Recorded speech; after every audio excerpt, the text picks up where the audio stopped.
Welcome to Frame of Reference, informed, intelligent conversations about the issues and challenges facing everyone in today's world. In-depth interviews to help you expand and inform your frame of reference. Now here's your host, Raul Labreche. Well, welcome everybody. Welcome again to another episode of Frame of Reference, Profiles in Leadership. And this has been a great time lately. The past few times I've been able to interview guests, it just seems like we just jive. And my guest today, Adam Mizel, we're talking a little bit before, and I've read some of his bio material and thought, this is somebody I could hang with and be really happy about it. So this next 50 minutes or so, hopefully you will enjoy as much as I think I'm going to enjoy this. Now, I'm probably jinxing our whole thing, Adam. Sorry about that. But, I am trying to just be positive about this because the topic we are on today is something that all of America needs to get behind. So anyways, I will just give a brief intro here. Adam, after being in business for about 40 years, something was a crazy amount of time. I'm not that old. No. Please. 142. Please. I thought that's what you put in. So I'm all about longevity. No, I was in both investing in finance and then in business and leading and running companies probably for 25, 30 years, maybe, but not 40. Don't age me that much. Okay, please. I won't. Well, I'm 65, so I'm like trying to make everybody at least make me feel better about being 65. So if I, try to eke it up, it's nothing about you. It's all about my, insecurities with, feeling a lot older, well, I feel a lot younger on the inside. I'm still probably 6 years old inside. Just ask my wife, she'll tell you. So, but then you had this sort of epiphany, right? I love the story of, it was during the George Floyd incident. Didn't that kind of changed things radically for you? Because your wife said, nobody hears you when you scream at the television, right? Correct. So, it's very important to be married to someone smarter than yourself. I totally agree with that. Completely agree with that. So they figure things out way before you do, and then they kind of help you along as you catch up. So and that was the beginnings of this, was it not? Because you are now the CEO, co-founder of. Tell me about United, which is a movement to build unity in America by giving all of us, every American, the resources and tools that they need to reunite our country, right? Because I think all can agree in the current environment, that is not going to come from our political leaders. Right. It's not coming from our media, whether traditional nor social. So if we want to change the culture, and if we want to change the behavior, the reality of the country and become more unified, it's up to us, we the people. And I always like to say, unity does not mean unanimity, does not mean uniformity. It's not that we always agree, but it is that we respect each other, we communicate with each other, we listen, we learn, and we try to find ways, to find some areas of commonality and ways to move forward because we have to solve problems. I mean, all of us do this every day in our life, and somehow it's broken down, and certainly at the federal level, and often at the state and sometimes even the local level. And so that's up to us to fix. Right. Yeah, totally. There are no great examples out there anymore. People that are doing it, at least on a leadership stage or the national leadership stage. In fact, they seem to want to make more divisionism. It's more profitable in a lot of ways for them to just keep catering to that fire that they're building. And, when people can't see that and all they see is their side of the coin, that's something that maybe you can help think about too, is the biases that have entrenched us so much to make it even undesirable to have unification. It's like there's so much rhetoric, so much divisionary rhetoric built into everyone's mindset these days. I mean, how do you, if you're listening to Fox News on a regular basis or Newsmax, or you're listening to CNN and MSNBC, which aren't even that polarized anymore, but at least you're getting a different, dialogue. How are you ever going to come together, right? It's just it's crazy. Anyways. We'll get to it. I have some more optimism and hope than that when we get into it, but I certainly agree with you that we have a media that is financially incentivized, right, to gather eyeballs and drive division. We have a social media the same, and it's very easy when you're anonymous to say anything you want. So those are all challenges, but I do think that as we'll talk about, most Americans, and I've seen this firsthand because I drove across the country this summer having these conversations with people, are wise to that. They understand that. They're absolutely, I simplistically say, on each side of sort of, let's call it the political divide, 15% of people that are invested in division, and from a personal, emotional, financial, whatever it may be.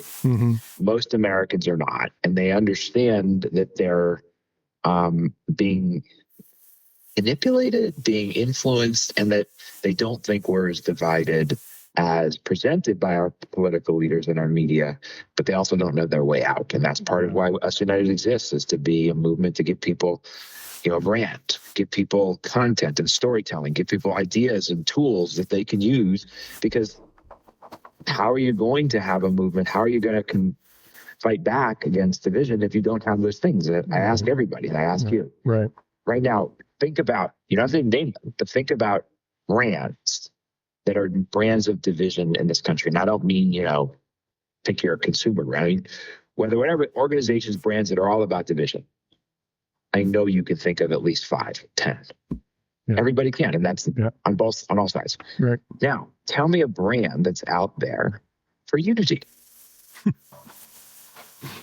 It doesn't exist. How are you going to have it? How are you going to have it if you have a brand? You can see me. I'm wearing one of our hats, Us United hats. We have beautiful purple and white logo, purple color. In the back of the hat, it says "Be Community," right? Because what's in community but unity, right? But if people start wearing hats and T-shirts, and think of the old Livestrong bracelet, or you've got the pink ribbon for standing up to breast cancer, go down the list of things. Symbology and brand are incredibly important as just one of the elements of what we do. But those are, if we want to build unity, we have to approach it from that kind of business, marketing, and real content and substance perspective. And I don't think that's been done enough. And that's for sure what Us United is trying to do.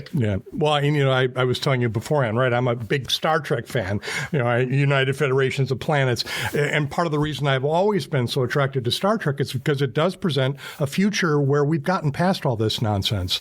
It's a future where now we have figured out that the problems we are causing by divisionism are only going to be solved by coming together. So I wish they would have explained more about how that happened. I know that in their world, World War III has to occur, and things are so devastated that they realize this just can't happen again. So that is the beginning of it. But anyways, we digress. I love to start a little bit with just maybe people getting to know you a little bit. And I found one of the best ways to do that is to do my favorite things. So this is very, a Rorschachtian, whatever comes out of your mouth is fine. If you, say something you want to retract, maybe I'll let you. It depends on how much trouble it would get you in with, people that are close to you. But, otherwise it's just whatever. It goes. I'm going to ask an easy one because I think you would be able to tell me right away. It's favorite color. Blue. Favorite fruit. Blueberries. Favorite food in general. So many. But generally speaking, all kinds of Italian cuisine. Okay. Pasta in particular. Okay.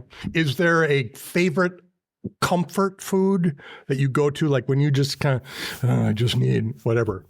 And that could be like not necessarily a brand, but like a whole range of things. For me, it's potato chips, or chips of any kind. So, which is bad. For me, it's probably a chocolate chip cookie. Any particular brand? I was wondering if there's. No, I particularly like them when they're homemade, right? Yeah. But that chocolate chip cookie is pretty darn good. Yeah. My wife is a big chocolate chip cookie fan as well. So, and she doesn't like to eat a lot of sweets because she's pre-diabetic. So we found if we got those little pre-packaged Famous Amos cookies, it's a decent chocolate chip cookie. Not soft and mushy, but it's a decent tasting one. And there's always 4 in a bag. Little tiny ones too. So she has the rationality of it. It's not so much, but it is something I really like. How about a favorite quote or favorite words to live by? Do you have anything of that? God, there's so many. That's right. I want to get the words exactly right. Okay. There's a great Pablo Picasso quote. Oh. I'm going to really throw the world up here. Mr. Picasso. Boy, there's a guy that turned the world on its ear. Yeah. I'm always doing that which I cannot do in order that I may learn how to do it.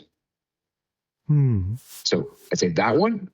Okay. And for obvious reasons being like, and that's part of what I've always tried to do in my life is push the border and the envelope and try to learn to do different things. Another one that my college roommate said when we were in college together and it stuck with me is dare to fail gloriously.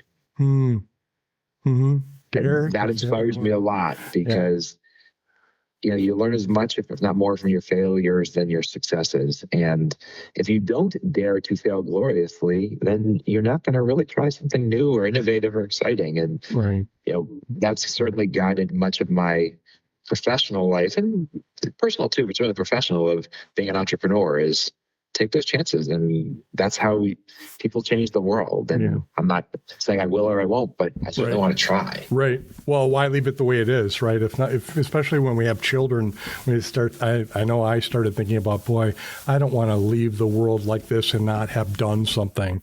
What's Teddy Roosevelt saying about the man who's in the arena, right? Right. You come under fire. Even there's a Japanese proverb that says the nail that sticks out gets hammered. And it's like, that's okay. And, there is something about that fear of failure, too, that has to be kind of overrun. Because I think it's really more about ego than it is about, really, you just don't have the enough ego to take the fact that, well, if people might not like me or they might get mad at me, but I got to do this thing. I just got to. So how about a favorite recording artist? My favorite band has always been U2. U2, really? Bono? Yeah. Okay. Love Bono, love their music. Bono. And so that's my go-to when I need to be picked up or I need to relax. I put on some U2 and it takes me out of whatever headspace I'm in. Actually, is there a favorite song there that really kind of every time you hear it, it's like, oh man, it's a great song? Bad? Okay. Yeah, especially the live version, but either the live or the recorded. Okay. Yeah. Cool. Do you have a favorite movie? Oh, so many. Yeah. So that's a hard one. I mean, it's sort of in the theme we're in. One that I often go back to similarly for that inspiration to pick up is Jerry Maguire. Oh, really? Okay. Same thing. I mean, it's sort of back to my dare to fail gloriously, right? Okay. There's the character, right, that Tom Cruise plays effectively says, I'm going to write a manifesto, a better way and a more caring way and a more human way to do this business of being a sports agent. And, becomes vilified, has to hit rock bottom, has to find his way back. But he does, and he finds his humanity, all those pieces. And I think there's an important message in there for all of us of that, you do have to find your humanity, and doing what's right is more important than doing what is financially right. And if it's not ethically, morally, spiritually, emotionally right. And so when you have those moments of, God, this is so hard. Sometimes I'll go back to that movie just, and it's too easy. It's not easy, but it works. There's a happy ending in the movie, and maybe we'll always have a happy ending in what we're doing, but it's inspiring. Right. Well, another kind of courage, right? I mean, facing your failures and then learning from them and growing beyond. So how about a favorite place to go when you need to de-stress? For me, interestingly, that's often exercise. Really? Okay. I can turn my brain off. I can, sweat. I can, get rid of stress that way. And often when I turn my brain off, the answer to whatever's troubling me will emerge because the subconscious can work. I mean, so I say that because I can always do that. I mean, there are places in the world I like to go visit. I mean, there's the mountains and different things, but I can always go. I can always get an exercise in, whether it's at home or at the gym or whatever it is, that will help me sort of reset myself. So, what's your favorite kind of exercise then? Biking, walking, running? I love my boxing classes. Boxing, really? Okay. There's nothing that gets rid of stress than hitting something. As long as you're not getting hit back.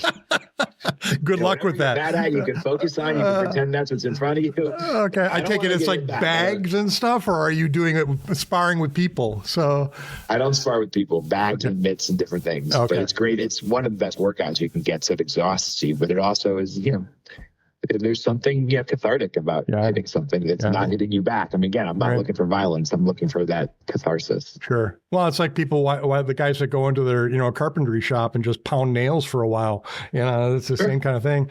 Or I love the smash places now, where you can just go in and just bash things. So I have to do one of those one of these times. So how about, I'll finish up with this one. How about a favorite memory from childhood, or, even if there's something that happens to you that will bring you back to a place where you're just like, oh yeah. And you don't necessarily have to just stay there, but it's always kind of a revitalizing or, a kind of a recentering of you when you think about it.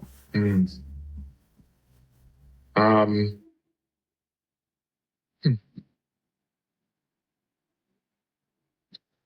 don't know. That's a harder one. I don't have. Is there a person maybe that when you think about that well, you said your roommate is really kind of a neat person for you, but for sure. Look, for sure, like when I need that grounding every second, it's absolutely my wife. I mean, she's my best friend as well as my spouse. And we met in college, so there's a lot of. So if I were to think about it, there's a lot of probably memories and places. If I want to go back to that happy place of like innocence and excitement and learning and all of things, certainly, college in general, and certainly that we met at the very end of our time in college. So whether it's my roommates, most of my closest friends, not all, but most are from my college years. Sure. Yeah, I remember my dad telling me right before I started my undergraduate degree that, he said, make the most of these years right now because these will be the best years of your life. And, I think back on that, how there's something about that cocoon of, especially undergraduate. I mean, graduate school was a little bit more of a, because you're grinding to get through much more difficult stuff, right? But there's a fondness. I mean, I have so much memories of concert choir and the retreats that we would take and, the friends that are still friends, right? Because you grew up together in a lot of ways. So a different kind of growing up than in high school and grade school too, right? Because you're more of the person you're going to be. So, which is, they like you for who you're an adult with guardrail. You're an adult with guardrails. Yeah. You still have your parents financially supporting you. You're not, you're in a university setting where there's a lot of, things around that support you. Yeah. You don't have to, you don't have to like, what's insurance? Well, I have to pay for that, like whatever it is. But you're not living at home. You're on your own. You have your own rules. You kind of like, so it is that perfect transition point with not a lot of responsibility other than what's in front of you in your life. And you get to explore who you are and figure that out. So it's a special time. Yeah, for sure. So let's talk about U.S. United. So you started that, if I remember the reading material that I looked at, you started it with a sheriff who was, in Flint, Michigan? And he was kind of brought to the same concept or idea through their experience after the George Floyd event. And, people all over the country were, rioting or whatnot. And he commanded his force of sheriffs to take off all their riot gear and just walk with the people that were protesting for Black Lives Matters. How did you two meet, and what were those first conversations like? Yeah, you're talking about my partner now, one of my closest friends, Sheriff Chris Swanson, who is the sheriff in Genesee County, Michigan, which is where Flint is. Okay. He's also actually now running for governor of Michigan. Really? Hopefully will be the next governor of the great state of Michigan. Okay. But you're exactly right. He, every entrepreneurial journey starts somewhere, often different places for different founders. And Chris has started, as you referred to, on May 30th. I started way before that, but I think the world saw the heart and the authenticity of him on May 30th, 2020, when that was the night when many, many American cities were burning with protests and riots. Sure. And in Flint, the same thing was brewing, and Chris rolled in with lots of officers, and they were afraid that the protesters were going to march down to the Flint Township police and burn it down, and they were ready for battle. And in that moment, he saw hundreds of people and said, "This isn't right. Like, this is not what we should be doing. He's like, I'm not. And so he took off his guns, his body armor, his helmet, walked into a crowd in his sweatshirt and said, what do you want? And that hostile crowd. I mean, he had friends in there that he had done lots to build community. And they started chanting, walk with us. They said, all right, let's walk. And for the next 3 or 4 hours, what grew to thousands of people came together and walked arm in arm, because he's like, this is not who law enforcement is either. We don't murder people, and we shouldn't. We're with you. And CNN happened to be there, and 3.2 billion people saw their or rebroadcasts of that moment, because it was one of the few, if only, American cities that didn't burn that night on television. And so I met Chris about 6 months later in November 2020, when a mutual friend and was sort of our third co-founder, is still a close friend, but is raising 5 children and not as involved in Us United anymore. His name's Ken Wadake Jr. And Ken said, Adam, you got to come with me to Flint and meet the sheriff. And I said, what are you talking about? But okay, because I've learned in my life that often the calls, meetings, experiences you have the least expectation about, but turn out to be the most interesting in your life when they've been introduced to you by someone you trust, right? Sure. Someone, but so I said, Ken, if you tell me this, I should go, I'll go. And that weekend, they put me on a podcast, they put me on a town hall, like a whole host of things I didn't think I was doing. And Chris and I hit it off. And at the end of that, I said, I haven't risked my life the way both of you have in trying to create. We didn't use the word unity at the time, I think, and peace and building and bridging divides and different things. But I said, I would if I had to. I haven't, but I'm not saying I wouldn't. But I have a unique, I think, a pretty good talent. I can write really good business plans. And I said, you've inspired me. I'm going to go write a plan. And if you like it, we'll do it. And if you don't, we'll do something else. We'll figure something else out. But I want to do something with you, because back up for me, yelling at the TV, and my wife saying, dude, what are you going to do? I said, I don't know, but I am an entrepreneur. I've always been one. I'll figure it out. So I will start on this journey, because I know when you're not going to figure it out sitting in a room by yourself. You get out in the world and you talk to people, and it'll lead me to the right places. And, energy, spirituality, whatever you want to describe, everyone has different views of how there is an energy and a power in this world that drives things. And it led me to those guys, led me to Chris. And the business plan I wrote there's elements of what we do in it today, but I mean, it's changed a lot, as any good startup to growing company will. But we started. And so Us United was formed in the summer of 2021 officially, and we were methodical and thoughtful of what we were doing, and has really, over the last several years, I'm sure the last year, I think, built a platform and a set of resources and infrastructure that are critical for a movement for unity. And more and more people have gotten involved, and it's been an amazing journey that has a long way to go, because as you noted, it is not easy to take on politics and media in America. And then take on is too strong a word, but to provide a different narrative and a different story and a different model to and groups that have some of the biggest microphones out there. Right. Yeah, it's almost like I think of there's a book by I forget the name of the gentleman. He was a police officer too in St. Louis. And it's called Verbal Judo. If you've ever heard of that book, but it's fascinating because he was a police officer in St. Louis, and he talks about these people that he would work with over the years. And I think he was an officer for 10 years, and there were these experiences where he would see these very experienced officers come into situations, kind of like Sheriff was going into, where highly volatile, all kinds of things going on, and he would just address it in such an unexpected way that it disarmed people, for one, and they had to look at the authenticity of what he was ultimately trying to do, which was to say, we can't keep going down this path. This does not go to a good place.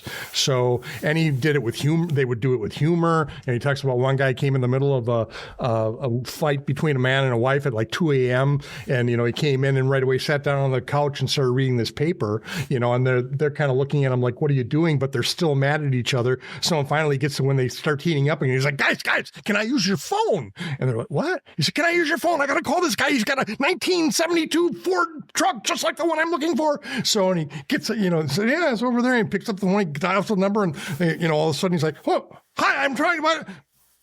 and has to hang up. Like, can you imagine that? He hung up on me. I was just calling about the car and said, come to think of it, though, your neighbors are probably upset that you're having this fight at 2:00 in the morning too.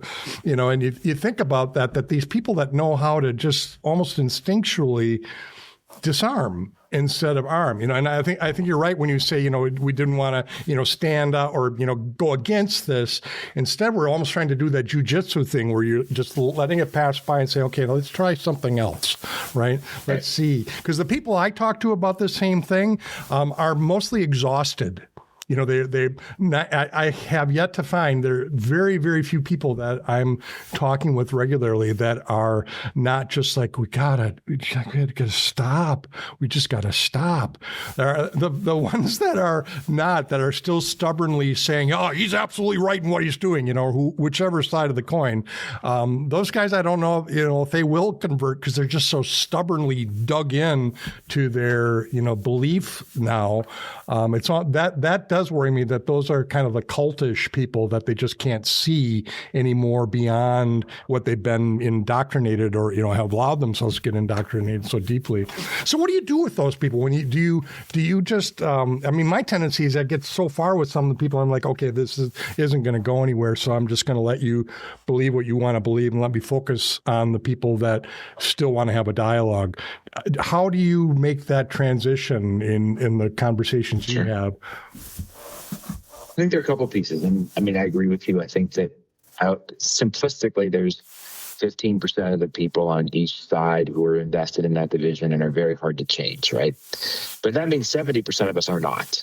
And so at the core, but I think that 70% has, and we're in a sort of negative spiral of disengagement, because most people that you're probably referring to, that you talk to or that I talk to, show up every 2 years or 4 years in an election to pay attention and see what's going on and hear what's going on, and they're just more disgusted, right? They hold their nose and they vote, and they're like, look, this I have no interest in this world. I got to go to work. I got to go to school. I got to raise my children. I got to pay a mortgage.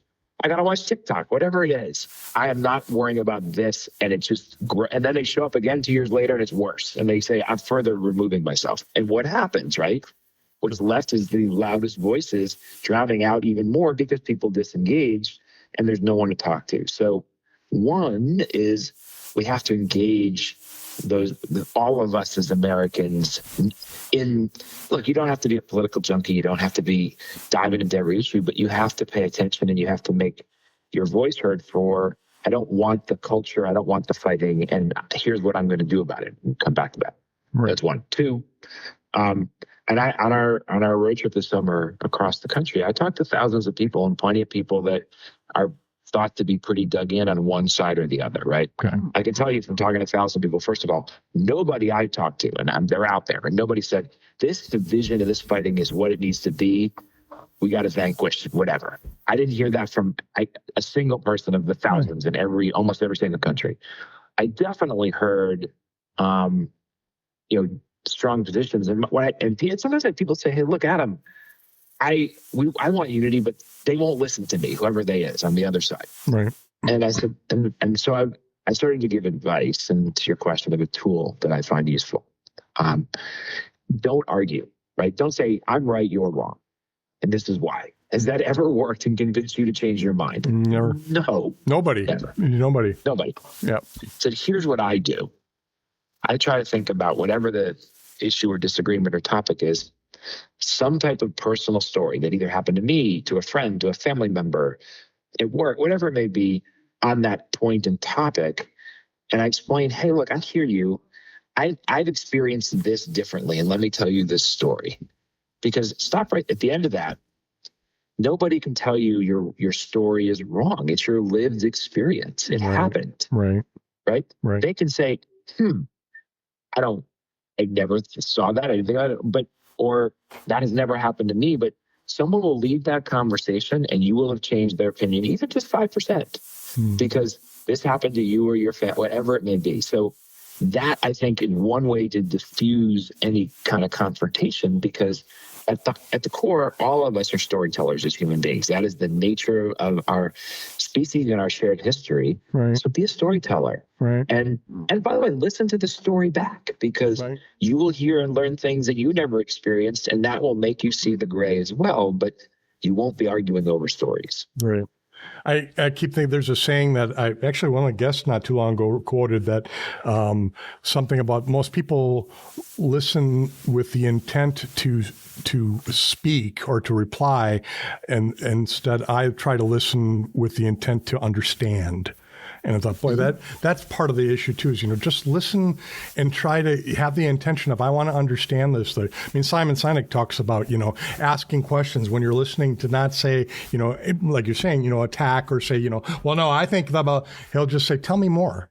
What's that like? I want to understand more. Can you tell me more about that? So in that interest, honestly, it's part of what I like about this podcast is I've had people that I don't necessarily agree with, but I want to understand more about how they got to where they did to that thing that I don't agree with, and then you do have the opportunity then to talk about the things that happened to you, that this is why I have a problem with that, and again, it's not about the person. This is why I have a problem with that, which is, a little easier than this is why I have a problem with you, because you're a redhead Nick, whatever. Is there, are there people's, are there looks, are there things that happen where that the time is right? Because I think there are people that I've talked to and like, okay, I think they might get, but this isn't the time, or, Sure. Is there, are there cues that you look for that, I should do more, or they're ready. I'm going to give them, even a higher dose of this. I think you're right. It's on all of us to be an observant listener and an observant speaker. And you'll know when you get into conversations. I mean, always try to start with whatever. If it's someone you don't know, even someone you do know, what's that icebreaker into the conversation, right? Mm-hmm. And as you progress through those, that can often give you a sense of where someone's, emotional state is, because a lot of it is emotional state.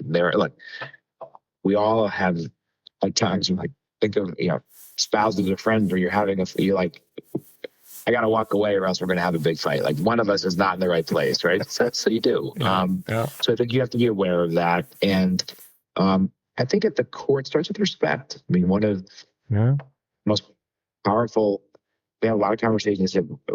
One on our road trip, we sat down with Shaquille O'Neal, which we did through a mutual friend. And I was impressed with him just from what I'd read, seen, and as a public person. But in talking with him, we were talking a lot about this question. And he said, look, I believe unity starts with respect. If I respect you and you respect me, then we can find an ability to have a conversation in common ground. So if you see that respect is not there, the answer is not to get in a fight then. The answer is to respectfully walk away. Be like, it's something nice, something's simple, but gives you that exit. Because what you're saying to someone is, if you're not going to respect me, I can't have a conversation with you. I don't have to agree with you, but I treat you with respect. You treat me with respect. We're fine. So I think that's what I always look for. If you're not getting respect, it's very hard to have a thoughtful conversation with somebody, and you don't want to bring up certain issues. There may be another time where they're more in that place to do it. You'll know it by how the respect is flowing between the two people. Yeah. And that's interesting from the standpoint of, where did all the respecters go? Because there's so much, being trained into people ultimately. We're being so bombarded with, leaders that are so disrespectful in so many ways and, revel in it. I think of it as a kind of that strong man mentality, or that, you're going to show people which, has been a part of the American psyche for quite a while. The strong person wins, survival of the fittest. And the reality is that can be successful in some realms and for a time. But at the end of the day, that's not the way we're going to really solve problems, because you don't solve problems by crushing your opponent. You solve problems by learning what your opponent needs, or, and work with them, and they give you some of what they need. I remember my mother brother-in-law years ago, he used to work with the Wisconsin Technical College Association, and after 20 years, he had to get out of the work that he did to try to promote the Wisconsin Technical colleges. And when he got out of it, he said, the thing that drove me away is that used to be when I started this 20 years ago that there were these people that could negotiate between both sides of the equation. They would find ways to build a compromise and a coalition. He said in those days, those people were considered great statespeople, great statesmen, because they could broker those deals. Nowadays, those people have become anathema, and they're seen as, wusses, or, why can't you, take a stand and stay with your stand and your platform, and everybody just rank up here and stay with it. How do you get past that? Is there what happened to that respect that are there people that you think can still be convinced that no respect is a real thing? This is how you do it. Are there tools in your kit that you're supplying people with that help them to find that way to find the mutual, because all of us are human beings, right? We all have things that really we love and, want to do, whether it's fishing or sunsets or whatever. How do you cue into that commonality? Well, first of all, I think most people are in that same place. Like I said, as I talked to thousands of people across the country, they all said the same thing, right? And they looked at that as, from a respect, from a conversation, all from a listening.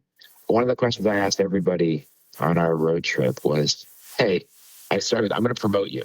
Or in your opinion, this may be a demotion, but I'm going to make you president. I'm going to make you president for a month. And a lot of people are like, I don't want the job. That's a demotion. I'm like, you got it for a month. But my question was, what's the first thing that you would do to try to build unity in America if you were the president? And invariably, you got a range of different answers, but to your point, most people said, I would behave differently than the current president on the issues of how I talk to people, how I bring people together. Now, that was people who are huge supporters of President Trump and probably huge against President Trump. It didn't matter.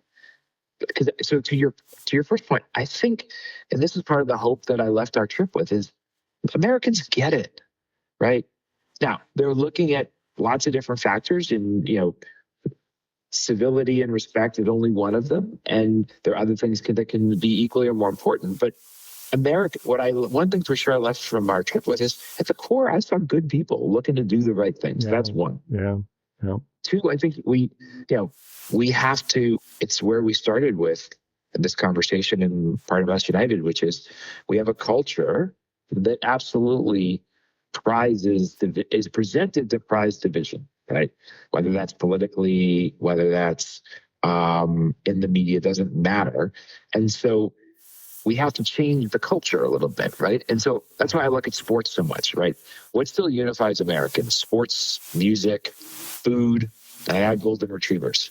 I haven't found anyone dogs yet. in general. Pete Herbstreit. Right. Yeah, dogs in general. Look at Pete Herbstreit. I was just texting with my daughter who's in New York, and she's like, Pete is my biggest fan crush. She's 24. She's like, and I texted her, he's in New York today. She's like, oh my God, where is he? I have to go find him, right?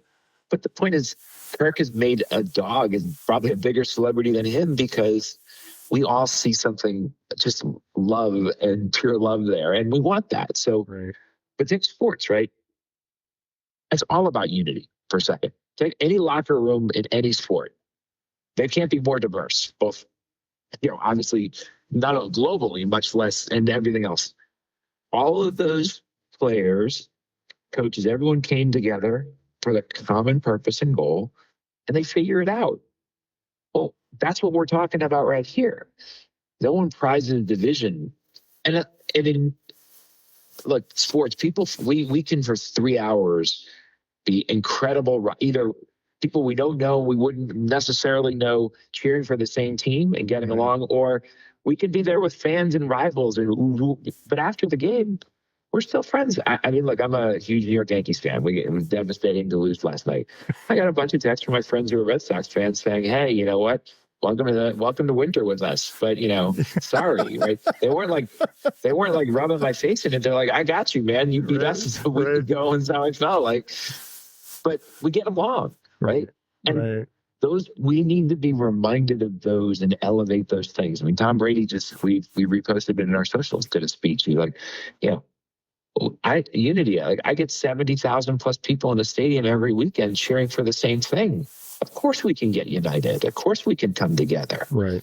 Those are the stories and the reminders we need to tell and show people it can be done. And I think that's a big part of how to address what you just said. Right. Well, I have to remember my arts background. There are those moments in art which we call them transformational moments, right? Where you all experience something. And that's why live theater, I think, is so much more critical, because there's that live energy going on between performers and the people that are in the audience. And you literally can feel that happens when something is so critically core to what human beings are and things that people experience. And all of a sudden it's right there in front of you going, yes, or, oh my God, that essence. I wish we could do live theater in, bigger circuits, or take the same show and take it all around the country. Because I think there's unity theater that could be done, united theater that is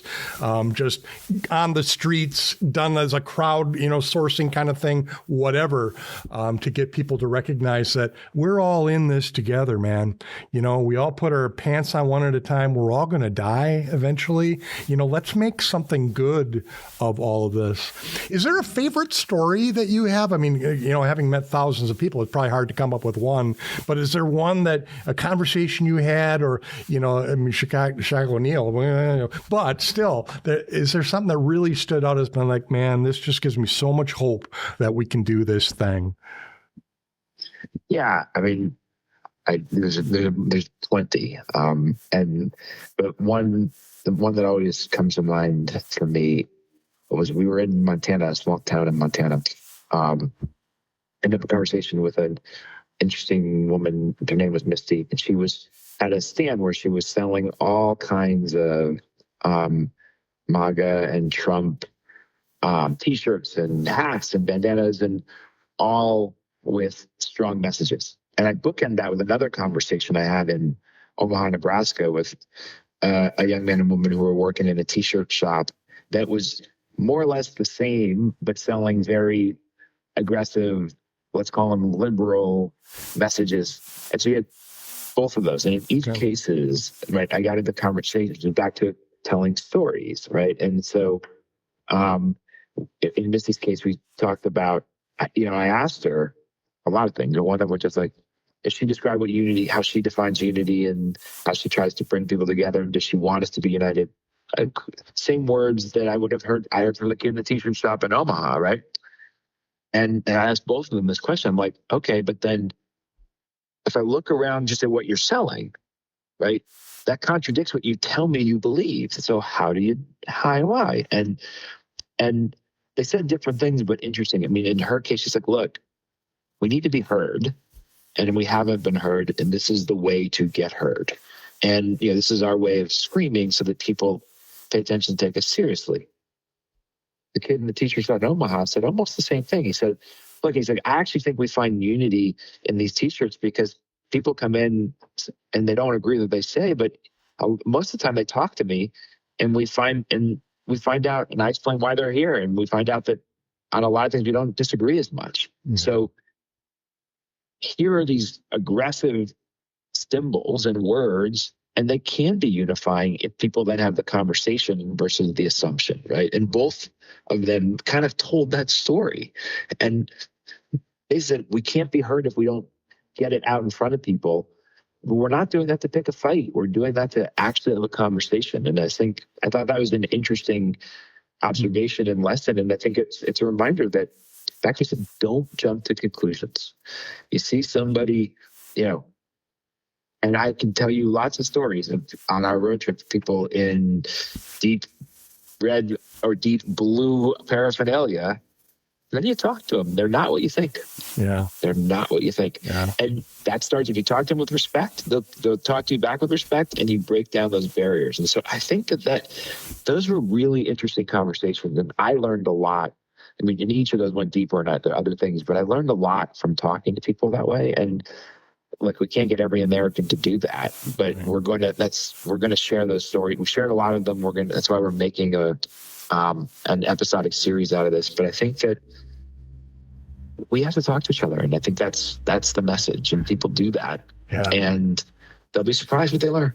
That's been the greatest, I guess, grief maybe, or sadness that I've seen, is the number of people that have cut themselves off from relatives or friends that are on the other side of the divide. And I almost did that in my life too. I have a close friend that for years we've gotten together, and it's interesting because it's three guys, and I'm the, artsy fartsy, guy that is, always, he's always, you're a Biden lover, blah, blah, blah. And I'm, screw you. I'm not a, blah, blah, blah. But one of them is extremely MAGA, and so, Trump can do no wrong. And the other one is in the middle. He sees both sides of things. And it's such wonderful conversations because I know he cares about me and I care about him. He knows we're not just playing games with each other. We care about you. How are you doing? If I know that his back is hurting, it's just like, hey, did you take care of your back this week? It's just there's the constant reiteration of that stuff is not as important as this stuff. And I don't ever want to make that stuff so critical that you and I don't continue to have this stuff. And that has been so helpful to just say, you know what, God, just help me keep, from getting all, oh, how can you think that, kind of thing. And instead be like, tell me more about that. Why do you think that that's a good way to do this? Because I need to understand that. In my framework, it doesn't make any sense. You've got an event coming up too, don't you? December something, isn't there a United Day coming up? Right. So yeah, one of the things that we created is National Unity Day. Okay. And we said that this will be the 60th year that we've been doing a holiday giving spectacular on the second Saturday in December. Okay. So Chris and I said, why don't we need a National Unity Day. Let's see if we can have it on that second Saturday, which is December 13th. And so I applied. There's something called the National Day Calendar, overseen by the National Day Registry, that maintains a listing of all of the different national days. I'm like, oh, well, there's a National Cookie Day, Avocado Day. Right. Okay. Right. So I applied, and they got back to me and said, we love this. We're granting and registering National Unity Day. And they said, we accept 20 out of 30,000 applications a year. Holy I was like, wait a minute. I didn't realize this was so hard. And I was like, but I guess there's a lot of people sitting around, they're drinking one night, they're doing whatever they're doing, like, oh, I know, we're going to have National, Killer Raccoon Day, right? Let's apply. And, but so they said, but we were granted this. And they said, look, this is exactly, to your point, like, God, this is exactly what America needs, right? Yeah. So here's a day where everyone can come together, and we have, it's not ours. We created it, but it's just like, National Ice Cream Day. I think Ben and Jerry's created it, but anybody who wants to do whatever they can do. So the answer is National Unity Day. Do whatever you want. We will have a bunch of ideas and suggestions of things you can do from our Unity pledge that you can take on our website or on our Instagram or TikTok, and then sharing positive stories, wearing purple. As you see, I am purple. Blue and purple are probably tied now, but wear purple and take a picture, right? That's the color of unity. Red and blue make purple. Wear purple for Unity Day. To your point, one of the things we will be putting out there is call up that friend or that family member that you're not talking to because of politics or division, and offer the hand, build the bridge. Someone's got to take the first step. Take it on National Unity Day, right? Because you shouldn't not be talking over these things. Right. There's no chance that Donald Trump or Joe Biden or Kamala Harris or anyone else is thinking about you and worried that you're not talking to your brother, your sister, your mom, your dad, your friend because of them. They're not. So why are you not talking to them? Right. Call them. And National Unity Day is a great day to do it, right? And you have an excuse. It's National Unity Day. I'm doing this. Or volunteer that day. You're in line to buy a sandwich or a coffee. Talk to someone you don't know. Offer to buy someone a coffee if you want, or sit down with them. We'll have a set of toolkits, but hey, let's have a day. And if everybody could take a moment that day and do something for unity, oh, now we're starting to change culture. Right. And maybe then it can be not just once a year or maybe twice a year at the 4th of July, but it could be every day a little bit or every week a little bit. And so that I'm really excited about what National Unity Day could be. And it's important that more and more people are aware of it, because there's no right or wrong on that day, but it is a day to take a moment in time. And we're trying to tell as many people as we can. The National Day calendar has 20,000 plus media followers and that they push out there. And hopefully people realize and they just say, hey, I can do this. Because that's what it takes, all of us. It would be cool, too, if it becomes National Unity Week and then National Unity Month and, National Unity Season. So I think, the season of change, which, you'll be right before the end of the season of change and coming into winter. It's actually a good timing in terms of what the mentality is. Not quite the shortest day of the year yet, but good work. Is there a challenge that you think is perhaps more pervasive right now that you're trying to gear up for, find strategies to get past at all as you're leading people through this? Yeah, I think there's two things you run into. One, maybe the biggest thing that you run into is to a lot of people, this feels too big. It's too big for me to do anything about it. It's not, there's nothing I can do, right? I'm not the president, or I'm not this, or I'm not that. I'll vote, but there's nothing else I can do other than I can vote. And that's just not right. There's 360, 70 million Americans, right? If all of us who believe in unity, which is most, like I said, I didn't hear anybody say, God, I don't want unity. We're the disunited states of America. That's not what people think. And most don't think they have to be right, to our earlier conversation, but they do think, what am I going to do? People need hope and need inspiration. But if every one of us, once a week wore something purple and posted about it, if every one of us took a picture or a video of something nice that someone did in our community that builds in your unity that way. Or every one of us said, I'm going to talk to someone I don't know and just say, hey, I hope you're having a good day. Or you look like you need a little pick-me-up. I think you look great today, right? Whatever it may be. And document it, share that on social media. Everybody did that. The culture would change. Right. So the idea that you can't do anything or it's too big for you is not true, especially with all the technology and tools and resources we have. And so convincing people that it can be done is the hardest part of what we're trying to do, right? I'll plug into your sci-fi a little bit. I've always been a Star Wars fan. Not fanatical, but George Lucas wrote a lot of great things, and there's two lines that stick out related to what we're talking about. I forget which movie it is. The second set of the first three, there's a moment where Natalie Portman's character, Queen Amidala, is in the Senate, and the emperor's making whatever speech, and she says, "This is how democracy dies, with thunderous applause." Right? Mm-hmm. So I think that's out there as a very good observation and warning for us. And then, the other one was just in the Andor series. Rebellions are built on hope. Hope is one of the most powerful words in the English language. Love is another one, but hope is a really powerful one. As I traveled around the country this summer, that's what I heard from a lot of people, like, we need hope. Mm-hmm. And me showing up with a team, a film crew, wearing purple in a purple and white pickup truck, talking about unity gave people hope. A lot of people said, geez, if you can do this and drive across the country, I can do something. And sharing stories of what I saw someone in New Jersey versus Texas versus Montana versus Arizona saying and doing, like, wait, I'm not alone. Mm-hmm. Hope, right? That's what we have. Start with hope, which leads to action, inspiration, which leads to action, which leads to, if all of us do a little bit, this will change. Because we are a republic. We are a democracy in which we vote. We create our own culture. We get the government we deserve. We've created what we have, good, bad, or indifferent. We are the ones who can fix it.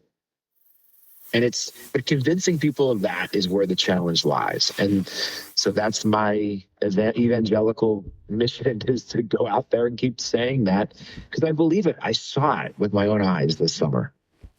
I keep thinking, you got to have faith too in this whole thing. And my favorite scripture about faith is the evidence of things hoped for and the substance of things unseen. So, that we have the faith because we hope for it, and that, it's that evidence. I have to have faith that we can be unified again. That's the most difficult challenge for me, is being able to come above the noise that's saying there is no faith, there is no hope anymore. We're too far down. Our democracy is gone. You hear those people that are just, done. And I think, no, we have to have faith that we can do better. We have to have, and I love what you're doing, because you're seeing all those people that give you faith, because you see the people that are thinking the same thing. That's what gives you faith. That's what gives you inspiration, is that I'm not alone. I'm not the crazy person in this whole thing. I get it, and I want to be a part of it. So hold the door open for somebody.